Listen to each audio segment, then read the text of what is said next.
Merci d'accueillir sur scène Audrey Noirter.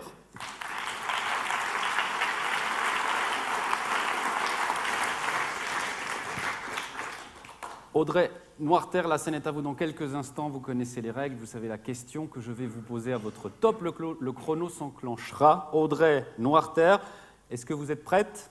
Oui.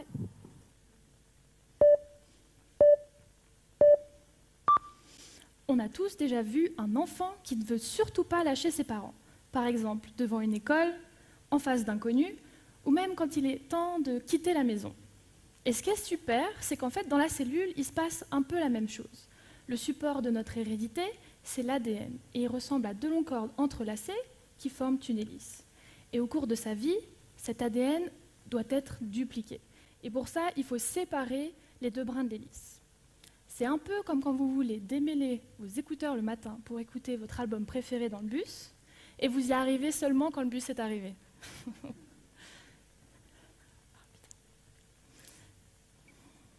L'ADN a donc besoin d'aide, et dans le cas présent, de protéines qu'on appelle topoisomérases, qui sont un peu ses enfants. Quand c'est nécessaire, l'ADN va les appeler. Les topoisomérases vont arriver, s'accrocher à l'ADN, l'aider à se dérouler, puis elles vont s'en aller.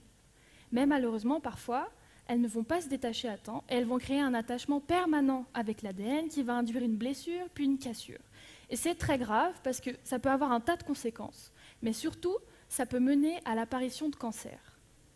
Ma thèse consiste donc à comprendre comment, 1, ces protéines vont se fixer, 2, dans quelles circonstances elles vont le faire, et 3, comment va faire la cellule pour réparer les blessures de son ADN.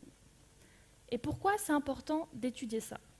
Dans le monde, une personne meurt du cancer toutes les 2 secondes. En 180 secondes, c'est 90. C'est beaucoup trop. Aujourd'hui, on utilise beaucoup de thérapies anticancéreuses qui blessent le cancer pour le paralyser et conduire à sa mort. Alors vous allez me dire, si c'est si simple, pourquoi on n'utilise pas ça et on éradique le cancer?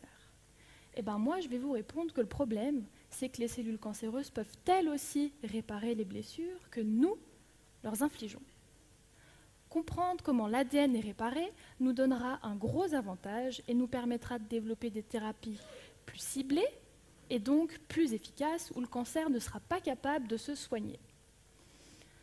Au cours de mes recherches sur des cellules en culture, j'ai eu la chance d'observer que d'autres protéines qu'on appelle les culines étaient impliquées ou pourraient être impliquées dans la reconnaissance des blessures et pourraient être une cible intéressante pour empêcher le cancer de repérer, mais surtout de réparer son ADN endommagé. En résumé, un enfant qui ne veut pas quitter ses parents, c'est pas grave. Et ça arrive tout le temps. Vous voyez, par exemple, moi, je vis toujours chez mes parents. Mais au bout d'un moment, eh bien, il faut couper le cordon, comme les protéines le font, avec l'ADN.